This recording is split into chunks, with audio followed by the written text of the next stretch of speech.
ज्ञानतिमिरान्धस्य ज्ञानाञ्जनशलाकया चक्षुरुन्मीलितं येन तस्मै श्रीगुरुवे नमः। श्रीचैतन्यमनोभीष्टं स्थापितं येन भूतले स्वयं रूपं कदा मह्यं ददाति स्वपदान्तिकं। वन्देऽहं श्रीगुरून् श्रीयुतपदकमलं श्रीगुरून् वैष्णवांश्च श्रीरूपं साग्रजातं सहगण रघुनाथान्वितं तं सजीवं साद्वैतं सावधूतं परिजनसहितं कृष्णचैतन्यदेवं श्रीराधाकृष्णपादान् सहगण ललिता श्रीविशाखान्वितं च। हे कृष्ण करुणा सिन्धु दीनबन्धु जगत्पते गोपेशे गोपिकान्त राधाकान्त नमोऽस्तुते। तप्त काञ्चन गौराङ्गी राधे वृन्दावनेश्वरी वृषभानुसुते देवी प्रणमामि हरिप्रिये।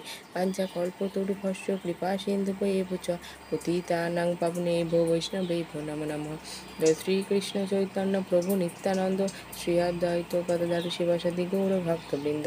हरे कृष्ण कृष्ण कृष्ण हरे हरे हरे राम राम राम हरे हरे। ओं नमो भगवते वासुदेवाय नमः। श्लोक नम्बर 2। सञ्जय उवाच दृष्ट्वा तु पाण्डवानीकं घोरं दुर्योधनं तदा आचार्यम् उपसंगम्य राजा वचनम् अब्रवीत्। অনুবাদ। সঞ্জয় বললেন, হে রাজন, পাণ্ডবদের সৈন্যসজ্জা দর্শন করে রাজা দুর্যোধন দ্রোণাচার্যের কাছে গিয়ে বললেন। তাৎপর্য: ধৃতরাষ্ট্র ছিলেন জন্মান্ধ। দুর্ভাগ্যবশত তিনি পারমার্থিক তত্ত্বদর্শন থেকেও বঞ্চিত ছিলেন। তিনি ভালোভাবেই জানতেন যে ধর্মের ব্যাপারে তার পুত্রেরাও ছিল তারই মতো অন্ধ, এবং তিনি নিশ্চিত ছিলেন যে তার পাপিষ্ঠ পুত্রেরা পাণ্ডবদের সঙ্গে কোনো রকম আপোষ মীমাংসা করতে সক্ষম হবে না, কারণ পাণ্ডবেরা সকলের জন্ম থেকে অত্যন্ত ধর্মপরায়ণ ছিলেন।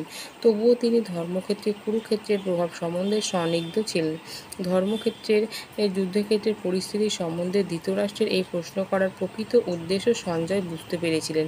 তাই তিনি নৈরাশ্যগ্রস্ত রাজাকে সাবধান করে দিয়ে বলেছিলেন, এই পবিত্র ধর্মক্ষেত্রের প্রভাবের ফলে তার সন্তানেরা পাণ্ডবদের সঙ্গে কোনো রকম আপোষ মীমাংসা করতে সক্ষম হবে না। সঞ্জয় তখনই ধৃতরাষ্ট্রকে বললেন যে তার পুত্র দুর্যোধন পাণ্ডবদের মহৎ সৈন্যসজ্জা দর্শন করে। তার বিবরণ দিতে তৎক্ষণাৎ সেনাপতি দ্রোণাচার্যের কাছে উপস্থিত হলেন। দুর্যোধনকে যদিও রাজা বলা হয়েছে, তবুও সেই সংকটময় অবস্থায় তাকে তার সেনাপতির কাছে উপস্থিত হতে দেখা যাচ্ছে। এর থেকে আমরা বুঝতে পারি চতুর রাজনীতিবিদ হবার সমস্ত গুণগুলি দুর্যোধনের মধ্যে বর্তমান ছিল, কিন্তু পাণ্ডবদের মহতী সৈন্যসজ্জা দেখে দুর্যোধনের মনে যে মহাভয়ের সঞ্চার হয়েছিল তা তিনি তার চতুরতার আবরণে ঢেকে রাখতে পারেননি। হরে কৃষ্ণ।